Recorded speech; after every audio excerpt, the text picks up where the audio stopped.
This episode is a deep dive into virtual production. Here we are at 10 Dots in Bulgaria, and it's one of the largest virtual production facilities in Europe. And we produce some amazing stuff to show you the unique possibilities that virtual production has to offer. If you are a filmmaker, you are surely aware of virtual production. It requires very specific skills and expertise. Besides giving you general insights into the technology, our goal is to give you a deeper understanding that will help you to plan and execute your virtual production. Besides valuable tips and tricks for DOPs, we will also give advice for producers, directors, environment artists, art departments and everybody involved in the virtual production. To show you some of the great possibilities of a virtual environment, 10 Dots and the media division set up a mini project. Our short film, The King of Cydonia, which will take you to the mountains of Mars and leave you breathless. Literally. Warning. Oxygen levels critical. This project was executed in just 2 days from planning, setting up the virtual environment to getting all the shots. Something impossible to do on location, even if you stay on Earth. We will also give you insights from a real-life production for Tencent, where Frankie and Alex entered the gaming world of Dune Awakening and Dying Light the Beast. We really had fun with layering the volume with a great stage, fire, heat waves, wind and smoke. Last but not least, we made a little bonus project that shows the lesser-known ability of a volume to create objects that pop off the screen and appear to be in the middle of the set. Grab some popcorn and follow us into the volume.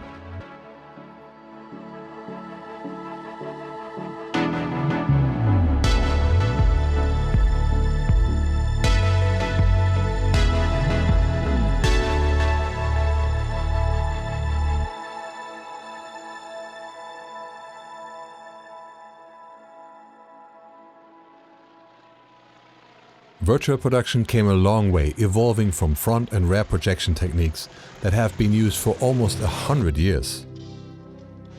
There are really countless examples through the history of cinema that use rear projection in its many forms and applications. 1927's Metropolis was the first film to use rear projection for this videophone scene.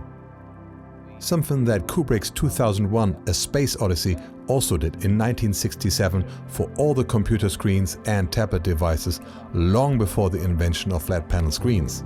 And it still looks absolutely convincing. How's everything going? Marvelous.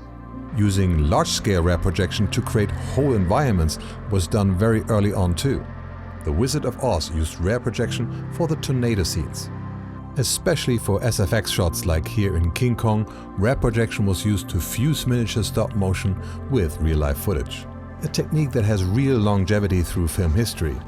Projection techniques didn't only deliver superior results to blue screen. Dynamic lighting, like the reflection of the fire in the Terminator's endoskeleton, becomes possible as the footage of the real-life scene is projected on the surface behind the miniature. Kubrick's 2001 created the environments of the prehistoric scenes using projected backgrounds. Scenes where location work would have been too unpractical, costly or dangerous were realized with rear projection. Countless car scenes in classic movies became so ingrained in our cultural perception that it's still often used to conjure that classic unrealistic look for stylistic reasons. Projections have the inherent problem that the black levels are not very deep, and that makes it relatively obvious. A more modern and excellent example for projected backdrops is 2013's Oblivion. The Sky Tower set was surrounded by 12 projections displaying footage shot from Maui's Haleakala volcano. Results were all in-camera visual effects with a quality that can't be faked. Green screens would have reflected in all the glass surface on the set, making the amazing layering of these shots impossible. This is one of the key qualities that modern virtual productions also offer. In 2013, the panel technology was not sophisticated and bright enough to replace traditional projection techniques. That changed soon after. Modern displays can not only match but exceed the brightness of rear projection with much deeper black levels, offering better contrast, and that without cooking your cast like the projection in 2001 infamously did. Digital displays in combination with faster computers and modern motion tracking techniques allows for more than just a moving background. It also allows for dynamic changes in the perspective displayed. The camera position, orientation and movement is tracked and computers render a 3D environment to exactly match that data. The first production that was a virtual production in the modern sense is The Mandalorian. And I have to admit that I thought it was shot on location when I first watched the show. Mando's armor is reflective and the virtual production screens really help with the realism. What you might not be aware of is that the backdrops you see on your screen are not virtual production screens. The actors were rotoscoped and the background was replaced with the same renders that were on the screens during production. The Mandalorian used the virtual production screens mostly for passive lighting and realistic reflections. That doesn't mean that one has to do that. Unlike projections, the screens deliver deep blacks in enough contrast to look virtually, pun intended, real on camera. Compared to the classic car sequences that use rear projection, virtual production looks and feels real. Quite often you are simply not aware when virtual production was used, like for the car interiors in David Fincher's The Killer. Unlike with green screen, virtual production has no problem with spilling, semi-transparency or reflections. On the contrary, on a virtual production stage, you can forget that you are in an artificial environment and shoot almost like you would in real life. Like in this scene from our short film The King of Cydonia, the semi-transparency of the helmet would have been impossible to pull off in a green screen without significant post-work. Or here, to get the natural reflection in the visor. As everything is rendered in real time, the operator can change the environment on the go, allowing to compose the scenery from shot to shot, on the fly. Virtual production is all about maximizing control. Some benefits are of practical or financial nature. Sets that are just too expensive to build can be substituted or replaced. Like in this Leon commercial that was shot on the 10-dot stage. Extremely quick changes from one set to another are possible, and that with sophisticated results that are impossible to achieve on location, and at least much harder to pull off on a green screen stage. You can do things that are completely impossible in real life, like changing from daylight to nighttime in a smooth transition over seconds. On location, your golden hour will last for half an hour, but on a virtual production stage, you can make it last for weeks. You can rethink everything that limits you in reality. You can dial in the exact daytime, the sun's direction, the atmosphere, and intensity of light in real time. If you direct that from the middle of the volume, that is a truly surreal experience. In the course of this episode, we will go much deeper into all the facets of virtual production and give you advice for your own projects. Let's start with a virtual production facility and the gear that makes everything possible.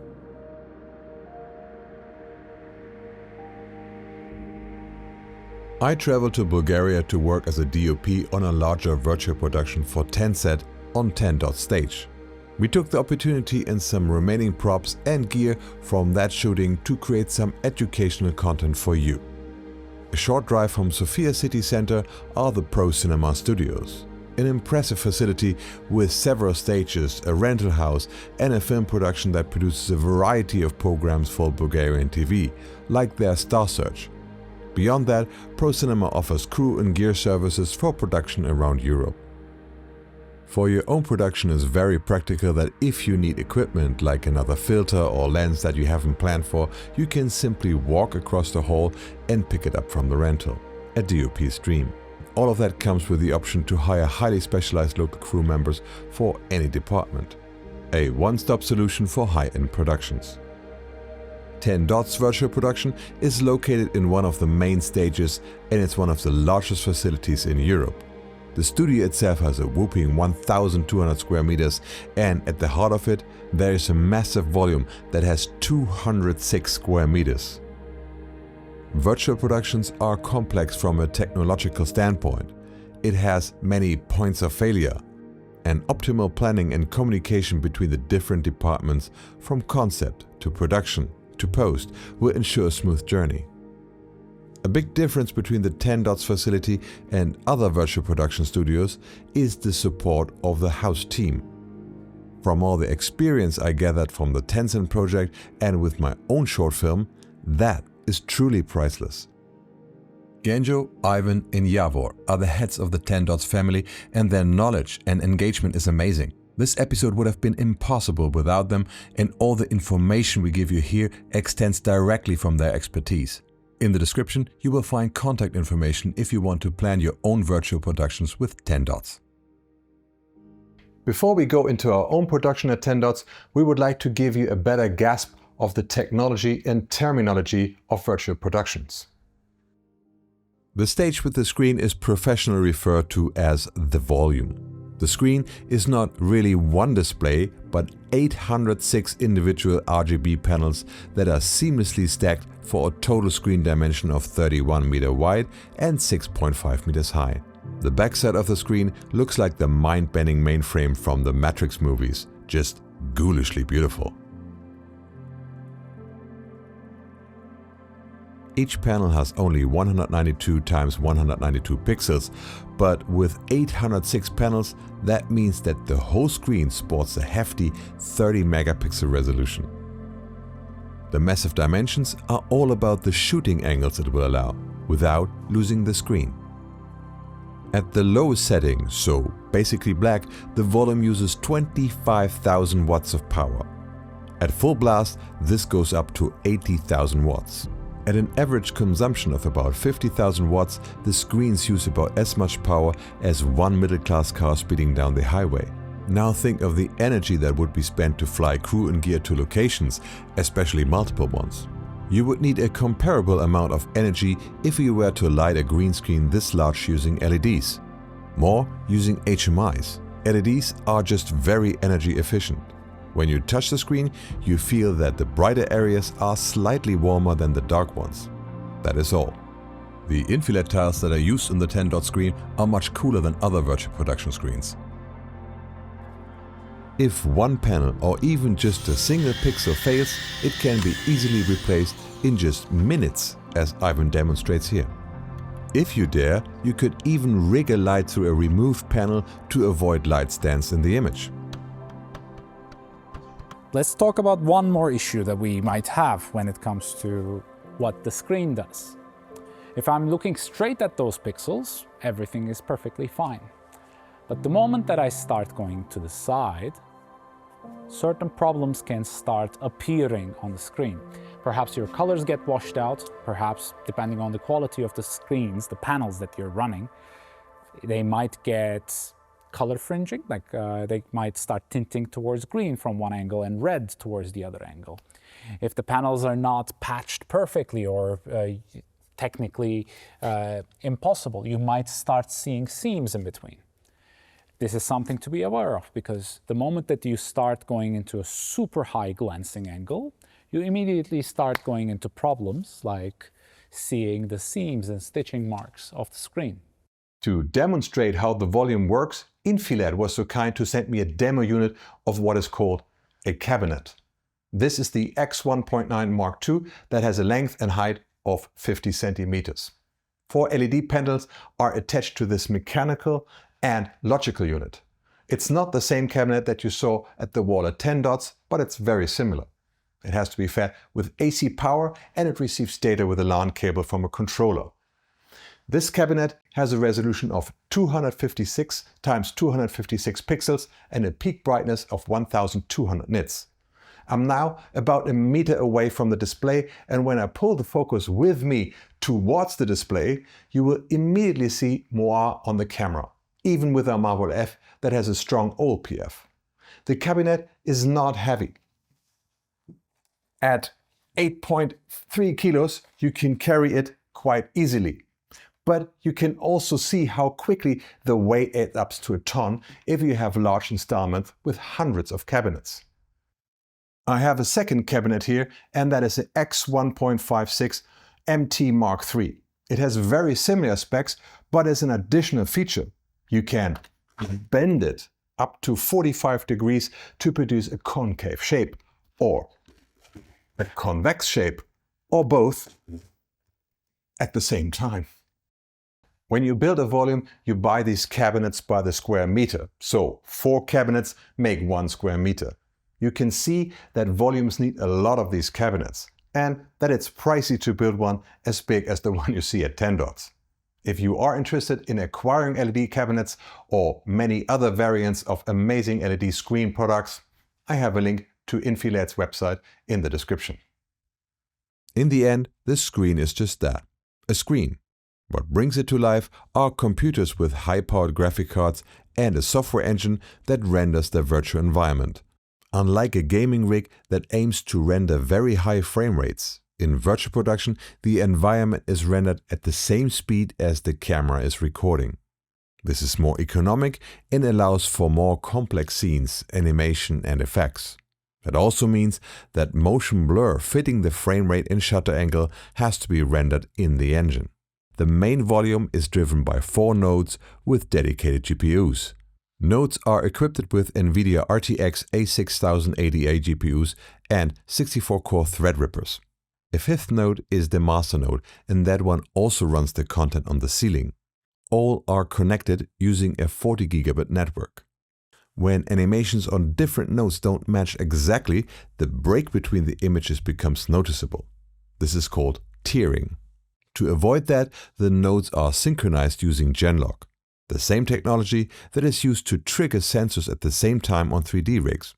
That Genlock signal is also used to synchronize the camera sensor with the screens. The real-time engine to create virtual environment is usual Unreal 5. That is widely adopted and allows for quick development using assets from vast libraries that are available for game development. We used Unreal for our Mountains on Mars environment for the King of Cydonia. Unreal has the problem that it's not directly compatible with 3D tools that are used in the VFX industry. So 3D environments or objects have to be built or rebuilt specifically for the Unreal project.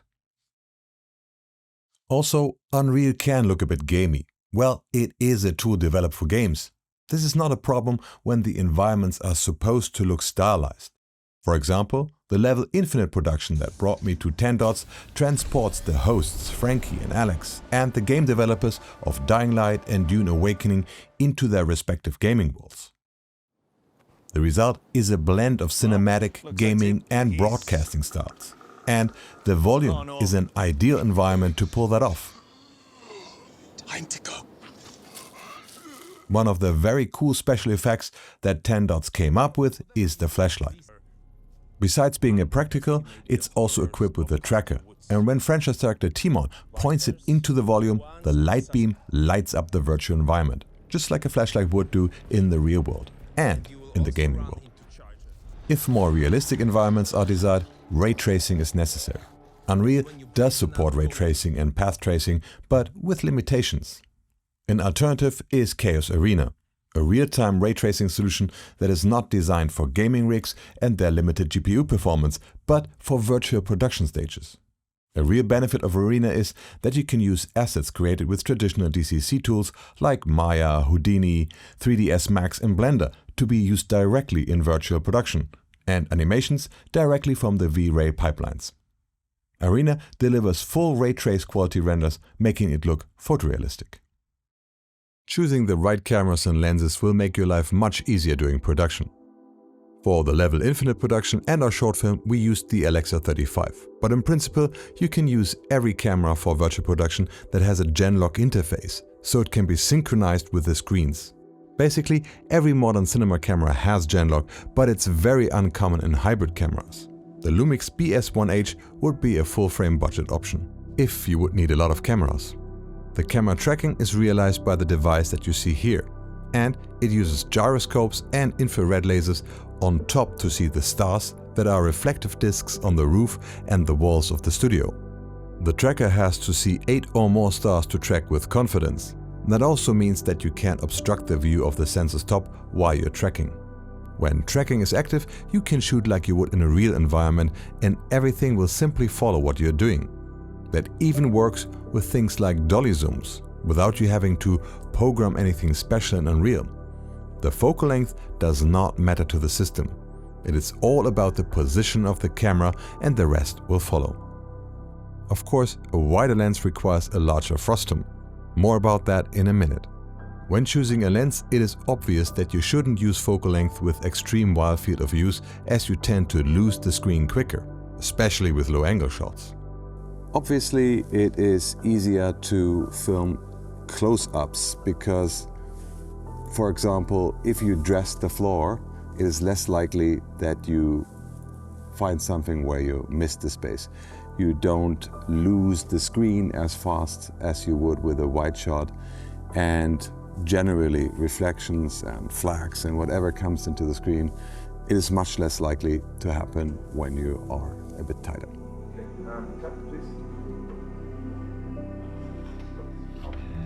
Let's find a new position.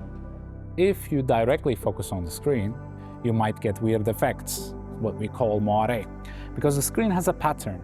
It is pixels that are in rows, vertical and horizontal rows, and the sensor is vertical and horizontal rows, so when they align and when you focus on the screen directly, you get shimmering artifacts. Shooting at a strong angle makes it almost unavoidable. It helps to use cameras with a strong OLPF.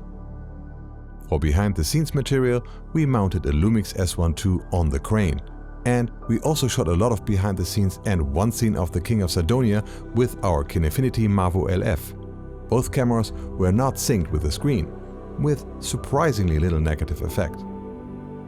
We also mounted the S1 II directly under the Alexa 35 to have a direct comparison.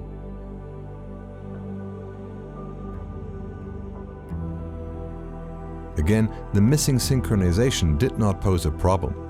We couldn't pull focus on the Lumix, so we used the kit zoom and autofocus, which of course is a bad idea. And here you see what an extreme effect the deeper depth of field and the missing OLPF can have on your image. While it is possible to render shallow depth of field in the virtual environment, it will interfere with the shallow depth of field of your lens. It works much better to get real distance to the volume to blur in the lens than to do it in the virtual environment.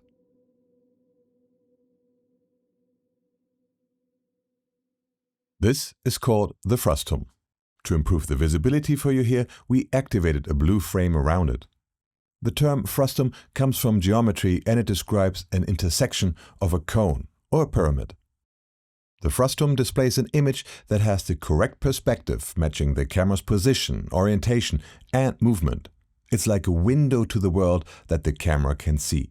As you see, it doesn't cover the whole scene. It is limited to a window that matches the field of view of the camera and the used lens. Of course, the area can be changed. With a large overscan, you could even cover the whole screen. You might ask yourself why the frustum doesn't simply cover the whole screen in the first place. I'm in a volume, and that's a great moment to explain the effect of the frustum. We are here seeing that we are in the foreground and we're changing perspective, and the background doesn't. Now turn on the frustum, please. And now you see immediately that on the main cam, the perspective is changing relative to the position of the camera. Camera is tracked and it totally matches the foreground perfectly. Now you see that the background is not changing. And that's a specific reason for that, because my relative position to the sun or any other light source wouldn't have changed with the camera. The camera is changing its position, not me. So relative to me, the background would remain the same. That means the light stays in the same position relative to me, while in the frustum, the perspective is changing. And here you can very well see how working with multiple cameras kind of ruins this effect. There is a workaround though. If multiple cameras with overlapping frustums are desired, the volume can flicker between up to 4 images at 360 Hz. This makes possible to even shoot high frame rate stereoscopic films, at least in theory, and it would put a strain on the eyes of the crew. The frustum can be also set to blue or green screen to replace the background in post, still allowing light from the volume to interact with the scene. So, a volume can be used to combine chroma key with interactive lighting, like you see it here in David Fincher's The Killer. This method gives more freedom with the background plates, for example, for later changes.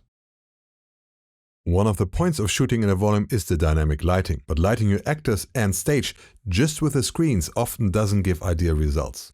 Depending on the specific situation, light should be substituted with conventional lights, and here's why.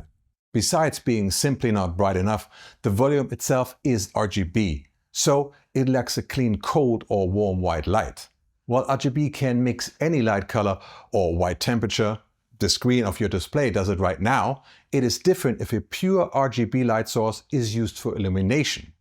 If RGB light bounces from the cloth or skin, it can get a magenta or purple hue, and if you balance those out, it can have negative effects on the volume itself, sending you into a loop. You can solve that problem by adding your key and some ambient light with sources like LED panels, COBs, HMIs or even tungsten. Modern LED units like sky panels have the vast advantage that you can change the brightness and hue not only in simpler ways, but also dynamically matching the changing scenery. Using multiple sky panels also allows you to dynamically change the light's direction. You can color pick spots from the virtual screen, and changes in light will automatically translate to brightness and hue in the ambient light. Even more advanced in this regard are the mimics. Mimics are 400 watt LED panels in RGBWW, so they have dedicated cold and warm white LEDs. The mimics can display video with a resolution of 120 by 60 pixel, and you can combine them to cover larger areas. While the resolution doesn't sound like a lot, it is sufficient to display complex moving light sources. And we are not talking about a practical light here.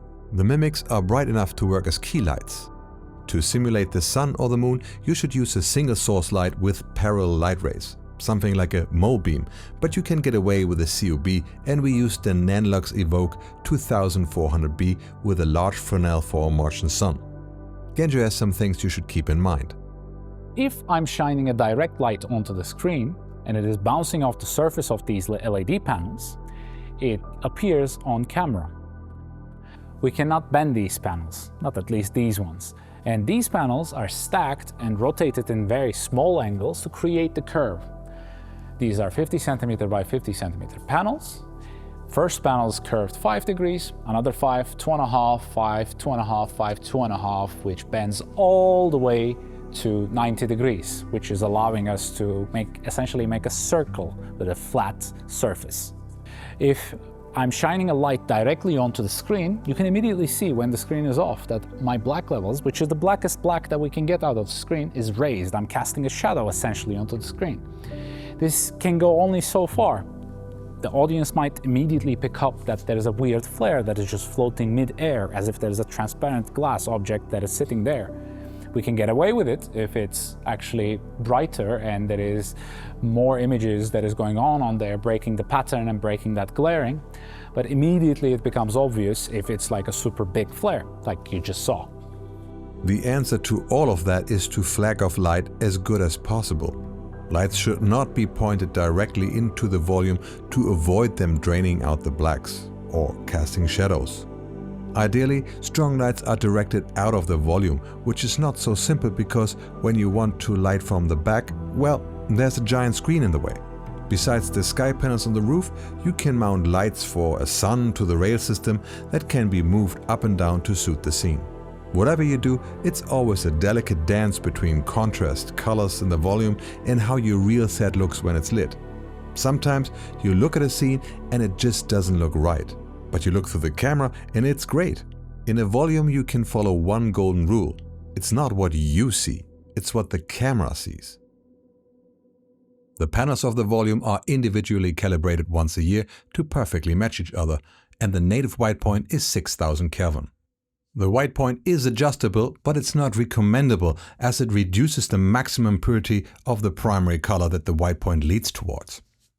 The maximum brightness of the panels is 1200 nits, and the dynamic range is mainly limited by the minimum voltage that a pixel can turn on it, resulting in around 13 stops of usable range. This is pretty limited if one compares that to an outdoor scene, but thinking of traditional methods like lighting a photo wall or painting, it has a very similar dynamic range. 10 Dots shot an interesting test to demonstrate how close the volume's color and dynamic range looks compared to an original shot or render. The volume is filmed by an Alexa 35 and it's impressive how close the results are, except for sharpness of course, as the camera has to be slightly defocused from the screen to prevent moire. I think we dove deep enough for you to really have a good feeling of what is possible and what might be difficult in a virtual production. Like with everything in filmmaking, technology is all about what you can do with it. So 10 Dots and myself created a small project to demonstrate how quickly you can get results. This is the King of Cydonia.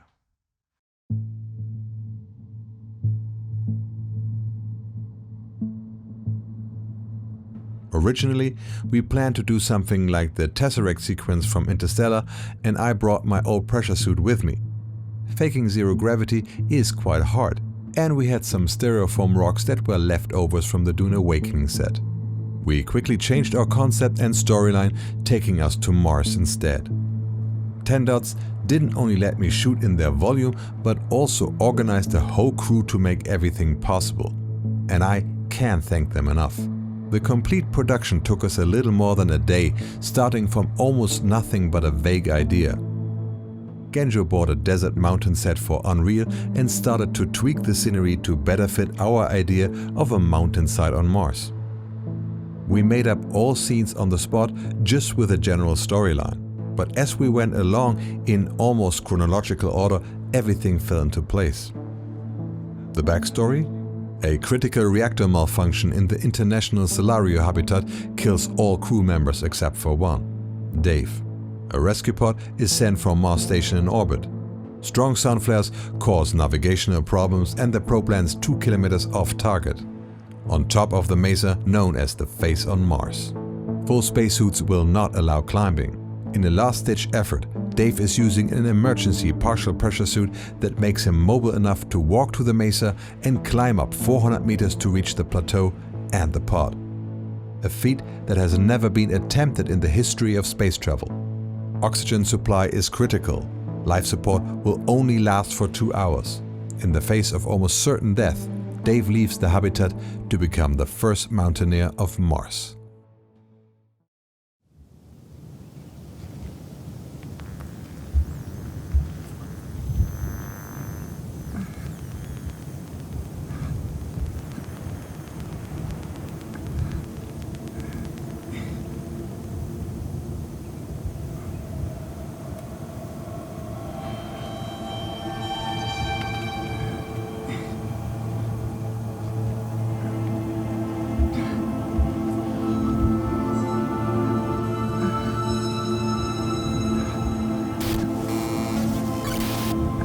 Dave, I know you are way too far from the relay system to send up comms. If our calculations are correct, you should reach the ridge soon. Dave, I am afraid we have bad news for you. We can't establish contact to the ascent module on the mesa.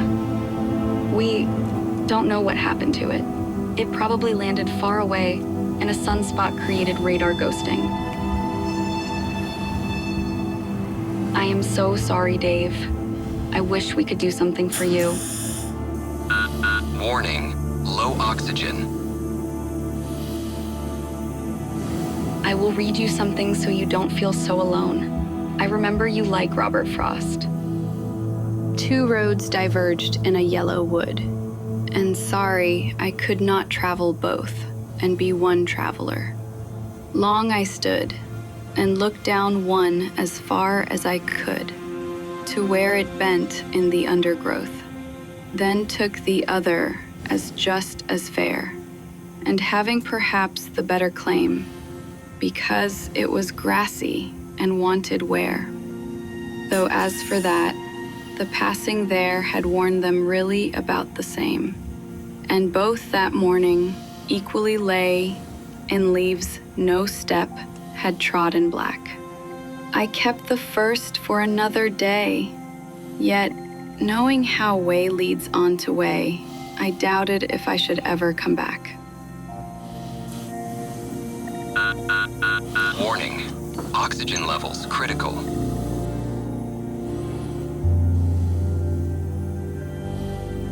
I shall be telling this with a sigh. Somewhere ages and ages hence, two roads diverged in a wood, and I took the one less traveled by, and that has made all the difference.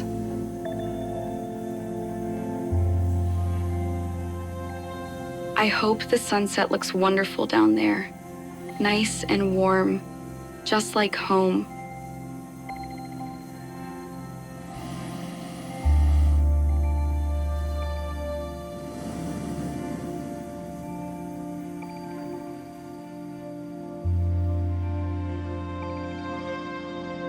Dave, wherever you go, I hope to see you there one day. Until then, you will always be the King of Cydonia.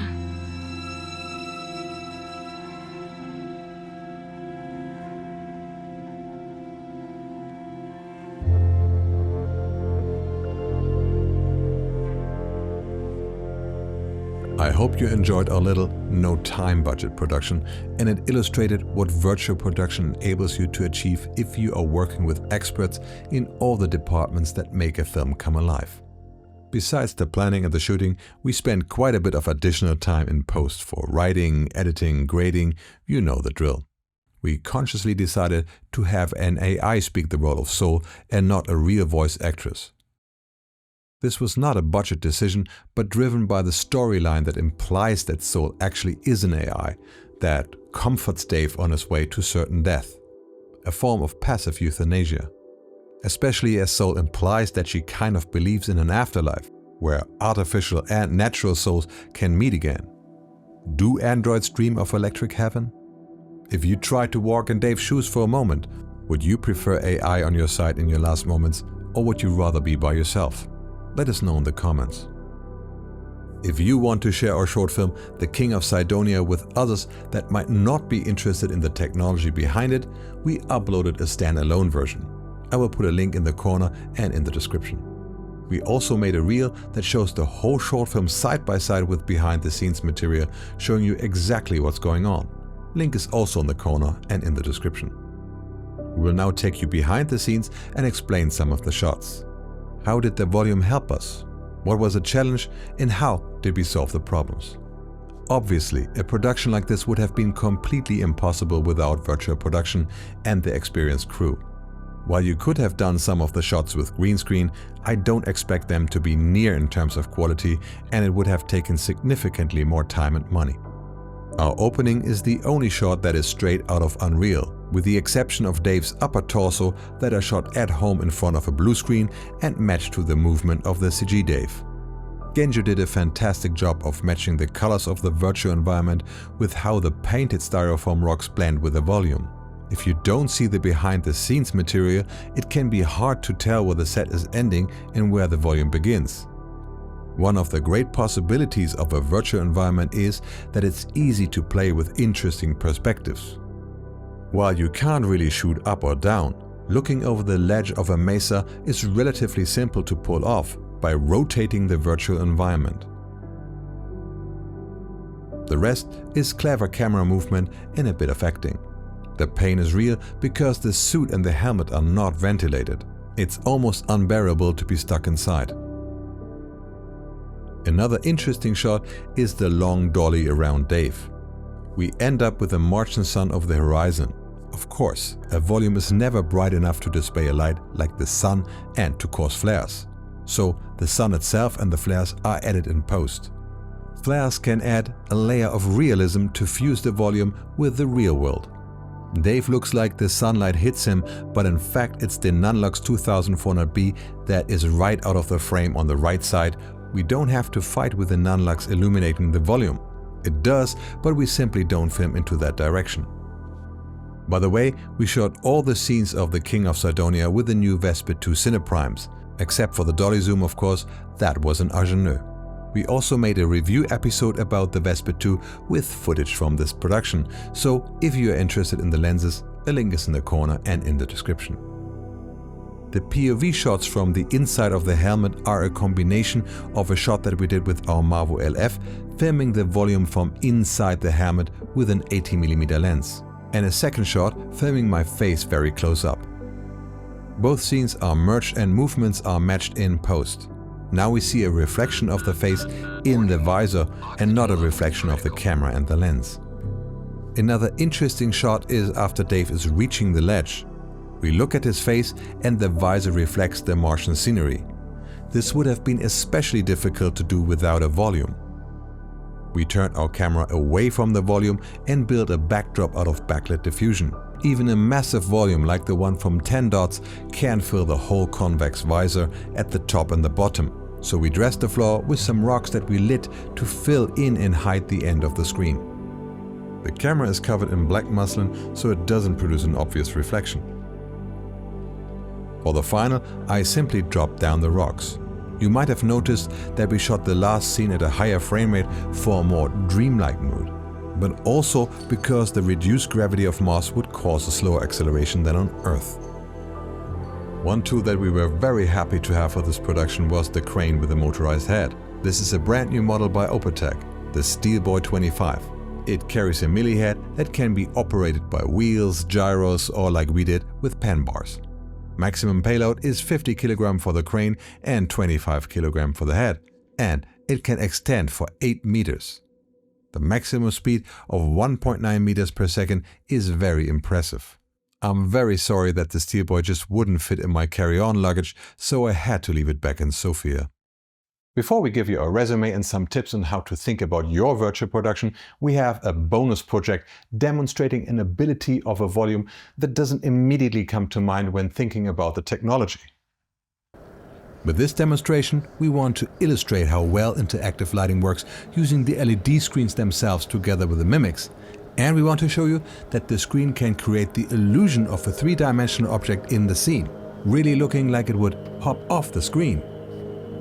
I always like to incorporate our logo in projects like this. You can use it for years to come and in different contexts. Genjo created a really cool logo animation in Blender. Just like that. Like a real pro. I am amazed how effortless it seemed creating something in an hour which would have taken me weeks to pull off, if I could at all. Right now it's just a previs, but if we use an alembic cache, we might be able to cut things in between each other, so... Right. I will not even pretend to understand what he was just saying. Our goal was to have individual light-emitting cubes that appear to be real physical objects on the stage. After a short animation, they would fall together to form the Media Division logo. When the transition to the logo happens, we also switch the lighting scheme around by making the logo itself black and the background white. Just with our King of Cydonia project, we had to improvise and come up with a final concept on the fly. And again, it's the crew with Genjo at the head that makes something like this remotely possible. To make the three-dimensional appearance of the Media Division logo more obvious, we decided to go with large camera movements.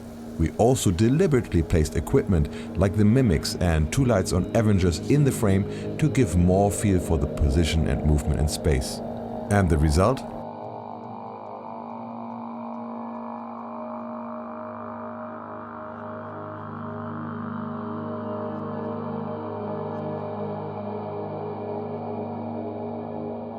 I think our logo really looks like a physical object on the stage. Looking back at my experience with virtual production, let me give you my 2 cents and some advice. First and foremost, I do prefer to shoot in a volume compared to a green screen stage. Virtual production gives talents and crews something to interact with. It is much simpler for everybody to follow a movement of an object on screen if there's more than just a green screen. Eye lines are actually correct. Semi-transparencies, blowing hair in the wind, using special effects and filters on your lens. Everything that is notoriously hard with green screens is no problem in a volume. But there is something more important to me than those technical things. Virtual production inspires you. How is it possible not to feel a sense of awe when you look at the sun racing over the mountains of Mars? And you're right in the middle of everything. This has the amazing quality to get the whole crew, the talent and the customer into a mood, and that is priceless. Imagine how the set and these behind-the-scenes shots would have looked on a green screen stage, not only for those that are part of the production, but also the audience. If you now want to go out and shoot in a volume, here are some tips. It is always a great idea not to rely too much on the volume itself, but to layer your shots as much as possible, like we did in the level infinite production in LOT. Be it with a set, props or special effects like fire, heat waves and smoke. More layers will fuse the virtual environment with the real one. Virtual production is not and should not be a one-trick pony. In the airlock sequences of the level infinite production, the virtual environment is really taking a step back, only providing a distant backdrop, while the set and lighting does the heavy lifting. Like a COB on a crane simulating starlight falling through the window of a drifting spaceship. It is the efficiency and speed that makes the volume a great tool here. Require next to no work in post allows for timelines impossible with green screen. Firing up the engines. Besides, a blindingly bright Arrakis with wind hitting Frankie and Alex would have been difficult to pull up without a volume. The choice of the virtual production facility is essential, especially if not all of your production departments are used to virtual productions. There are many stages around the world that basically hand you over the keys when you rent them. Maybe turn on the nodes and the volume and leave the rest to you. Having worked as a DOP on a virtual production, I have no idea how that can possibly work out smoothly, if at all. 10 Dots is very different in that regard. Ivan, Genjo and Yavo are the owner-operators of the 10 Dots facility, and they know every button, every screw, every mood of the system. It is essential for the success of a production to have people like them around.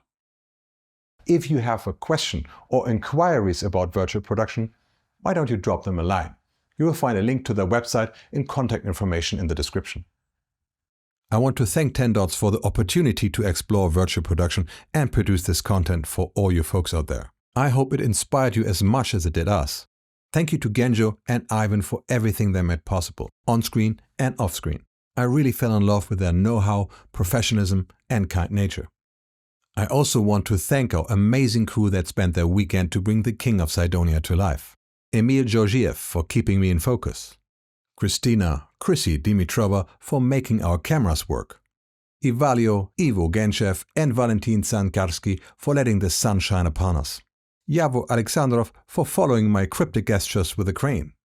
Radi Dimitrov for keeping us on track. Borislav Tenev for making our cameras fly. And Yavo Rashev was our Unreal Engine operator. Thanks to Christoph Grossfangels and 42 Sounds for the support in optimizing our AI voice efforts for poetry. I also want to give a shout out to Frankie, Alex, Andy and Level Infinity for letting us use some footage and behind the scenes material for this episode. You will find links to their social media accounts in the description. Thanks for watching until the end of our deep dive into virtual production. Please leave us a like if you think that we deserve one. And subscribe if you want to see more adventures for filmmakers. Always remember that complex episodes like these are only possible with the support of our beloved members. We are deeply honored to have your support and we salute you for everything you do for us. This is for you. If you are an industry hero and you want to help us to edutain the filmmakers world, or a manufacturer with a great product to make the life of professionals around the world easier, drop us a line. Our email address is in the description. This is it for today. Hope to see you soon on this channel. My name is Nicholas, signing out with nerdylicious wishes. Shoot something amazing.